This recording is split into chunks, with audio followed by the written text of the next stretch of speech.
Halo teman-teman, berjumpa lagi kita di sini dan konten kita kali ini masih dengan tema yang sama dengan yang kemarin ya.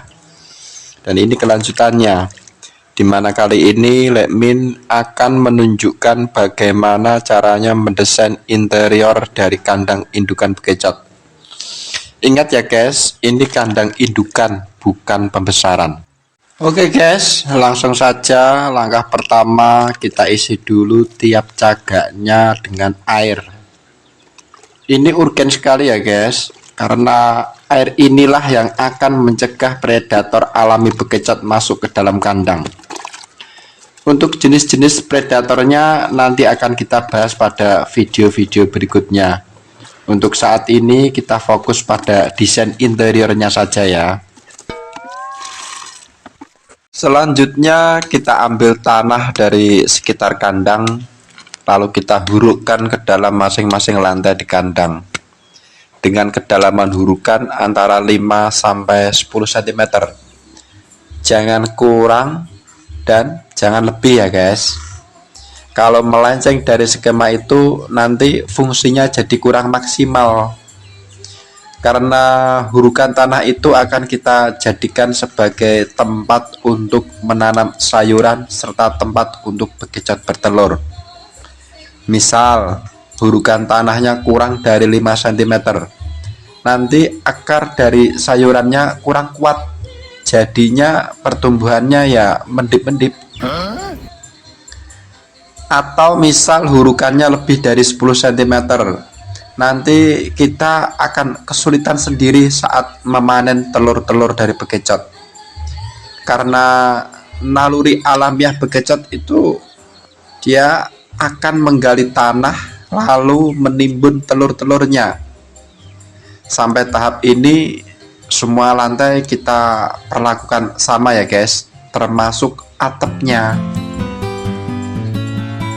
Setelah hurukan tanahnya selesai, selanjutnya kita siram tanahnya sampai benar-benar basah, sampai perongkolan-perongkolan kecil dari tanah itu jadi lembek. Hal ini diperlukan untuk memudahkan kita saat menanam sayuran. Dan sekarang kita mulai penanaman sayurannya. Ini kita lakukan pada malam hari ya guys, bukan karena apa-apa sih. Soalnya kalau siang saya itu ngaret, jadi kobernya ya malam. Untuk jenis sayurannya ada banyak sekali ya guys.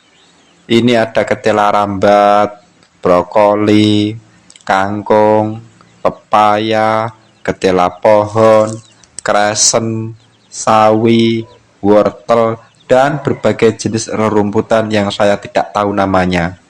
Maklum saya orang kampung, malu buat kenalan. Pokoknya saya pernah melihat bekicot di kebun makan jenis rerumputan itu. Dan ini setelah 3 hari penanaman, terlihat tunas-tunasnya sudah pada mendingil. Tuh guys, sudah pada terucuk daun mudanya. Selain ditanami sayuran, jangan lupa dikasih tempat persembunyian, karena memang secara alami bekicot itu nalurinya suka ngumpet setelah makan.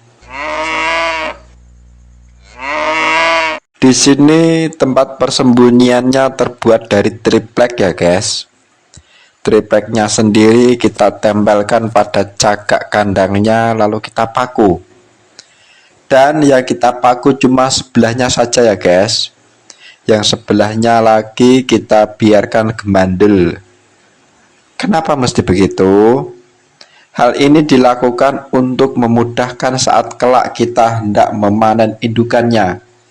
Jadi tinggal diwengkang sedikit saja lalu dikerakup indukannya. Dan trilpacknya juga ditempelkan ke langit-langit ya guys, bukan ditempelkan ke lantai kandang. Jadi ngambang gitu guys. Kenapa begitu? Hal ini dilakukan agar kalau ada indukan yang mati, dia akan jatuh ke bawah, tinggal dipungut. Berbeda jika persembunyiannya nempel di lantai.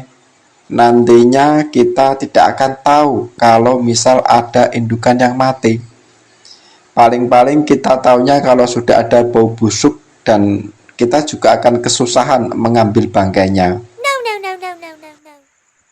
Selain tempat untuk sembunyi, yang harus kita sediakan juga adalah tempat untuk minum.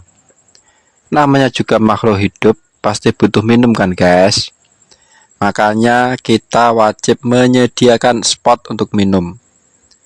Dan tidak perlu menggunakan bahan yang mahal-mahal, cukup ngasak saja di sungai.